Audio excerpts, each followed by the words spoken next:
Perkenalkan, nama saya Alif Novialdino dengan NIM 22220073. Perkenalkan, nama saya Danisha Azura Pratiwi dengan NIM 2220112. Perkenalkan, nama saya Muhammad Hakam Al-Fazri dan NIM 2220113. Nama saya Nadia Putri Azahra dengan NIM 22220111. Paragraf adalah unit terkecil dari struktur organisasi tulisan yang mengandung satu ide utama atau pokok pembahasan. Paragraf ini dimulai dengan kalimat topik atau kalimat utama yang secara ringkas mengungkapkan ide utama dari paragraf tersebut. Paragraf dalam karya tulis ilmiah memiliki peran penting dalam membangun alur pemikiran yang sistematis dan logis. Adalah beberapa ciri-ciri paragraf dalam karya tulis ilmiah. Yang pertama, bahasa formal. Paragraf dalam karya tulis ilmiah harus menggunakan bahasa formal yang sesuai dengan konvensi ilmiah. Bahasa yang digunakan biasanya lebih objektif, tidak mengandung unsur subjektivitas, dan bebas dari penggunaan slang atau ungkapan informal. Yang kedua, struktur yang teratur. Paragraf dalam karya tulis ilmiah biasanya memiliki struktur teratur dengan kalimat pembuka, kalimat penjelas, dan kalimat penutup. Kalimat pembuka mengenalkan ide utama paragraf, kalimat penjelas memberikan rincian atau bukti yang mendukung ide tersebut, dan kalimat penutup merangkum atau menyimpulkan isi paragraf. Yang ketiga, memiliki koherensi dan kohesi. Paragraf dalam karya tulis ilmiah harus memiliki koherensi dan kohesi yang baik. Koherensi berarti bahwa semua kalimat dalam paragraf tersebut saling terkait dan membentuk alur pikir yang terhubung. Kohesi berarti bahwa ada penggunaan kata penghubung, referensi, dan kata-kata pembanding yang tepat untuk menjaga keterkaitan dan kelancaran aliran ide. Yang keempat, keterkaitan dengan topik utama. Paragraf dalam karya tulis ilmiah memiliki fokus yang jelas dan terkait dengan topik utama atau subtopik yang sedang dibahas. Setiap paragraf memiliki ide utama yang mendukung atau mengembangkan topik secara spesifik. Yang kelima, penggunaan bukti dan referensi. Paragraf dalam karya tulis ilmiah seringkali menggunakan bukti, data, contoh, atau referensi untuk mendukung ide atau argumen yang disampaikan. Penggunaan bukti ini membantu meningkatkan keandalan dan kepercayaan terhadap informasi yang disajikan. Berikut adalah beberapa jenis-jenis paragraf yang sering digunakan dalam karya tulis ilmiah. 1. Ada paragraf definisi. Paragraf definisi biasanya dimulai dengan kalimat definisi yang menyatakan makna atau pengertian dari konsep yang dibahas.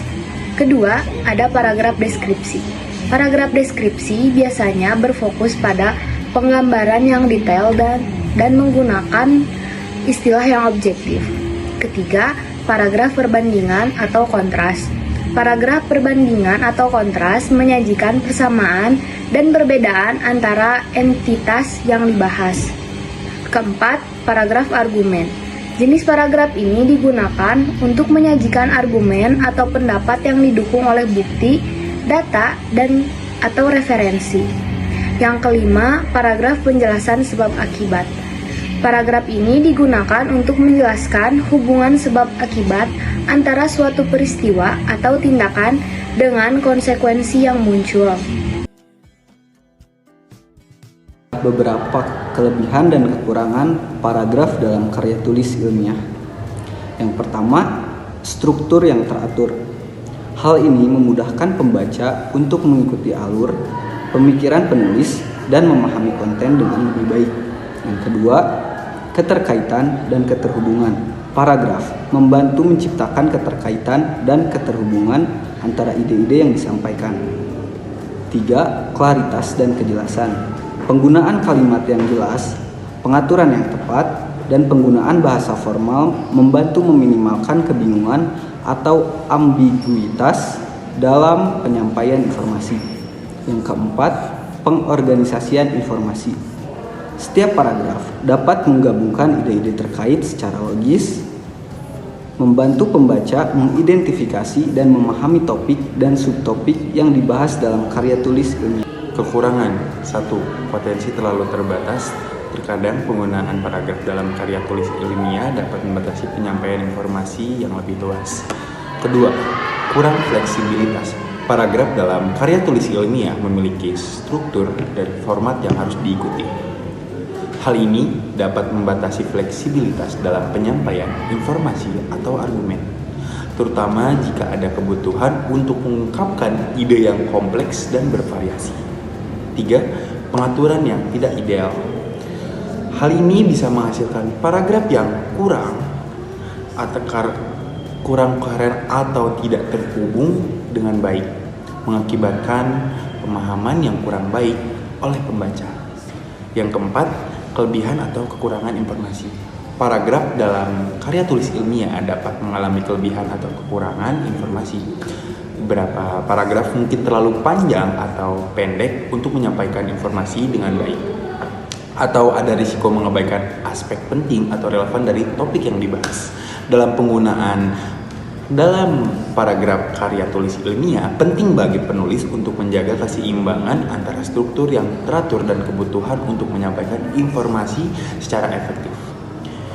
Dengan memperhatikan kelebihan dan kekurangan tersebut, penulis dapat mengoptimalkan penggunaan paragraf untuk menyampaikan informasi dan argumen secara jelas dan efisien.